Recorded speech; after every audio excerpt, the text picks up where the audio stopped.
Peter and Amaka, residents of a humble African village, were a reflection of resilience.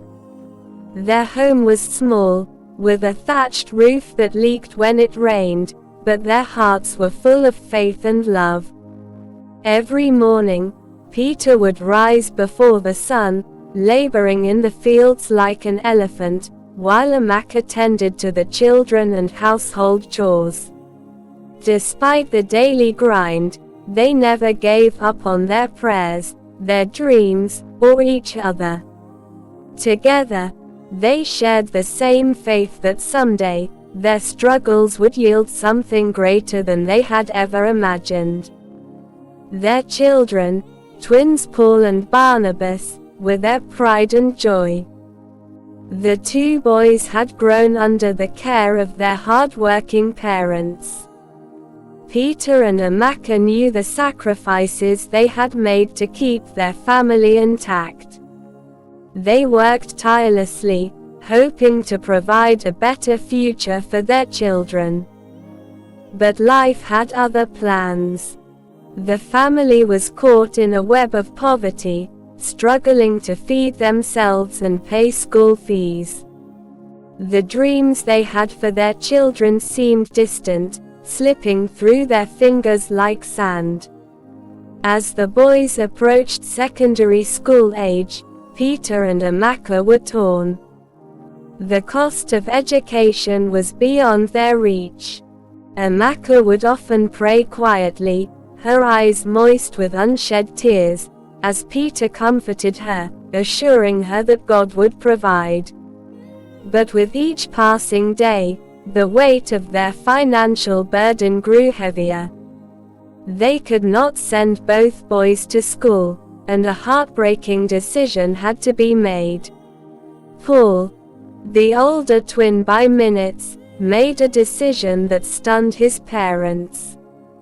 He had always been the more adventurous one, the one with a restless spirit. "I'll go to the city," Paul declared one evening. "I'll work and send money for Barnabas to continue his education. He deserves it." Amaka wanted to argue, but she saw the resolve in his eyes.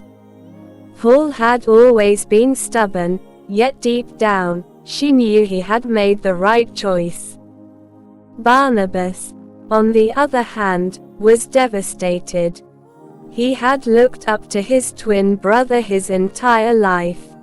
How could Paul leave him behind? But Paul, ever determined, insisted that Barnabas stay back and pursue his education. "I'll be okay, Barnabas. Don't worry about me. You have to go on and make something of yourself. You have what it takes." Quote. With that, Paul left, and Barnabas remained at home, his heart heavy with the burden of the shared dream. In the city, Paul faced a world of struggle. He worked as a mechanic apprentice, learning the craft from men who had no patience for a boy from the village. The hours were long, and the work was grueling. But Paul's hands were steady, and his resolve was unwavering. He knew that he was building a future not just for himself, but for his brother too. Slowly, he saved money, sending what little he could to Barnabas to help with his schooling. The road ahead was long, but Paul never stopped pushing forward. Meanwhile, Barnabas stayed in the village, attending school with a fire in his belly. Every day was a struggle. His classmates came from wealthier families, the uniforms clean and pressed, while Barnabas wore second-hand clothes and carried tattered books. He often went without lunch, but his determination never wavered.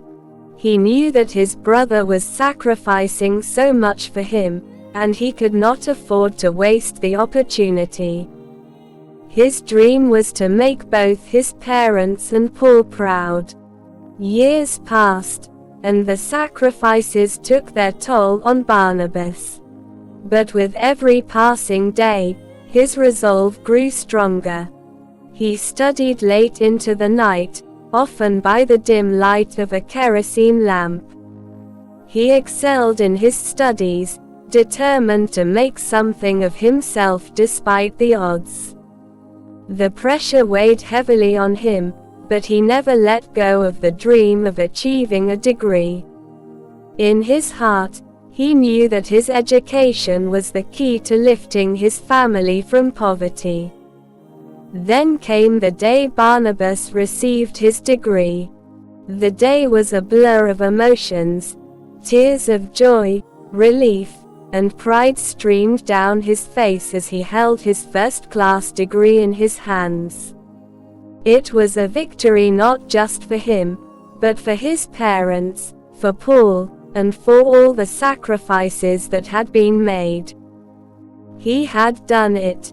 Against all odds, Barnabas had become the first in his family to graduate from university, and it was a moment that would forever change his life.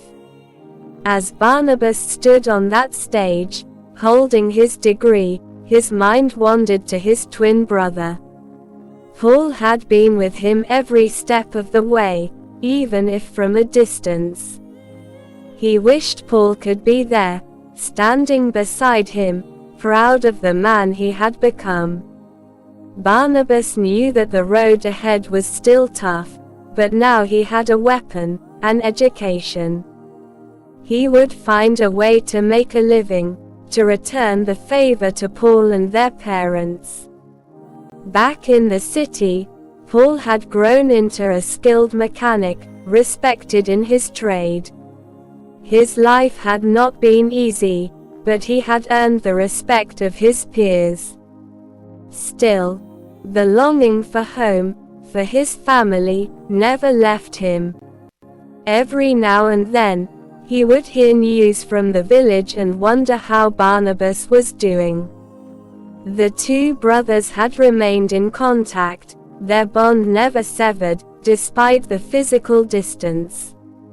One evening, after years of hard work, Paul received a letter.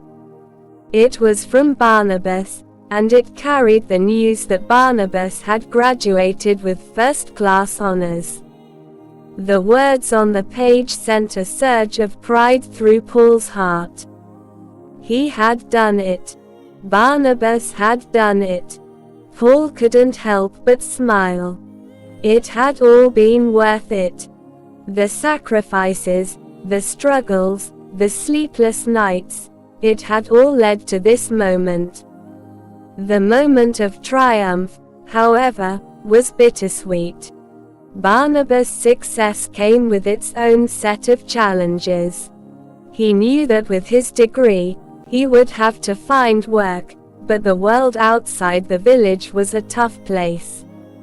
There were no guarantees. Still, Barnabas had hope, for his dreams were no longer just about survival. He wanted to help his parents, to give back to them for everything they had done for him. He also wanted to find a way to bring Paul back home so they could all live the life they had dreamed of. The next few years were filled with uncertainty. Barnabas, now an educated young man, tried his hand at various jobs, but nothing seemed to stick. The city was a different world, full of competition and opportunities that were not always available to someone from the village. But Barnabas refused to give up. He applied for jobs, networked, and worked tirelessly. He kept in touch with Paul, who continued to work as a mechanic but now had his sights set on opening his own workshop. Companions started writing Barnabas for special offer for work. He refused the offer because the brother has not given his consent.